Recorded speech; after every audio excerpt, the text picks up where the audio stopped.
বর্তমান রাজ্য সরকার বিভিন্ন প্রকারের পরিকল্পনা ও কর্মসূচি গ্রহণের মাধ্যমে কৃষকদের আর্থ-সামাজিক ব্যবস্থার উন্নয়নের পদক্ষেপ গ্রহণ করে চলছে।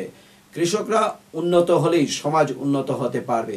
তেলিয়ামুড়া কৃষি মহকুমা আয়োজিত মহকুমা কার্যালয়ের সামনে নির্বাচিত কৃষকদের হাতে পাওয়ার টিলার তুলে দেওয়ার অনুষ্ঠান উপস্থিত ছিলেন।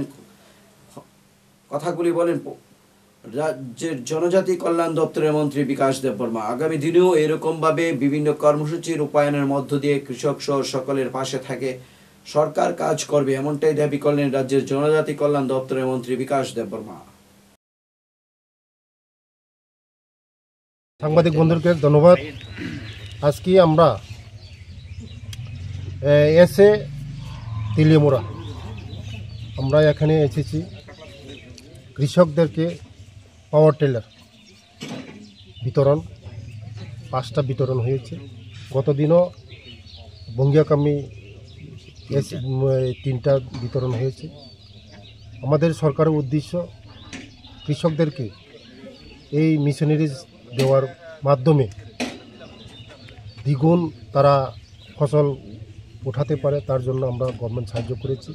এটা সাবসিডির মাধ্যমে দেওয়া হচ্ছে।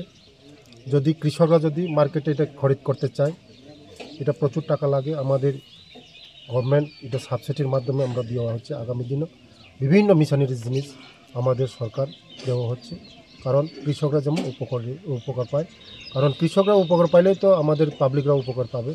তার জন্য আমাদের সরকার মূল উদ্দেশ্য হলো কৃষকের মাধ্যমেই আমাদের এই বাজার নিয়ন্ত্রণ করা যায়, কৃষক যে এইগুলি আরও বেশি ভালো করে ফসল করা যায়, তার স্বাবলম্বন করা যায়। এটার জন্যই আমাদের এই মেশিনগুলি ডিস্ট্রিবিউশন করা হচ্ছে। আগামী দিনও হবে। 1 লক্ষ টাকা সাবসিডি আছে। এই মেশিনের দাম মোটামুটি 2.5 লক্ষ টাকার মতন আছে। তারা 1,36,000